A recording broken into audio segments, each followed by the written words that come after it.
ஒரு 21 வயசு ஒரு பையன் ஒரு ஜாதி வெறி பிடிச்சி கொடூரமா ஒரு கொலை பண்ணியிருக்கான். அதை பத்தி தான் நம்ம பார்க்க போறோம். திருநெல்வேலியை சேர்ந்த கவின்ன்றவர் இவரு சென்னையில ஒர்க் பண்ணிட்டு இருக்காரு. ஸ்கூல் டேஸ்ல இருந்து ஒரு பொண்ணை லவ் பண்ணிட்டு வந்திருக்காரு.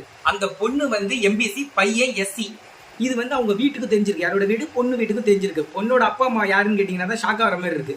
எஸ்ஐ ரெண்டு பேருமே இந்த பையனை தனிப்பட்ட முறையில கூப்பிட்டு மிரட்டி இருக்காங்க. இது ஒரு கொஞ்ச நாளாவே இப்படியே போயிட்டு இருந்திருக்கு. இப்ப கவினோட தாத்தாவுக்கு உடம்பு சரியில்லைன்னு ஹாஸ்பிட்டலுக்கு கூட்டு போறதுக்காக கவின் வந்திருக்காரு.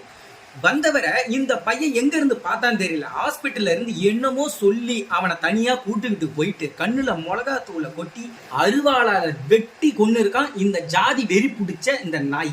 நாட்டுல சூப்பரா போயிட்டு இருக்க. மக்கள் எல்லாம் ஒற்றுமையா இருக்காங்க. ஜாதி வெறி இல்ல, மத வெறி இல்லைன்னு சொல்லிட்டு திரியிறாங்களே.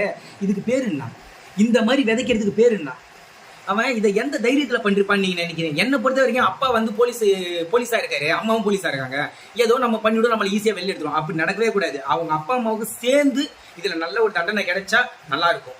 இவ்வளவு மதவெறி ஜாதி வெறி கொண்டு இவனுங்க வாழ்க்கையில இன்னத்த சாதிக்க போறானுங்கன்றது தெரியல. கவினோட மரணத்துக்கு நல்ல தீர்ப்பு கிடைக்கும்ன்றத நம்ம நம்புவோம். எங்களோட டீம் சார்பா கவினோட குடும்பத்துக்கு ஆழ்ந்த இரங்கலை தெரிவிச்சோம்.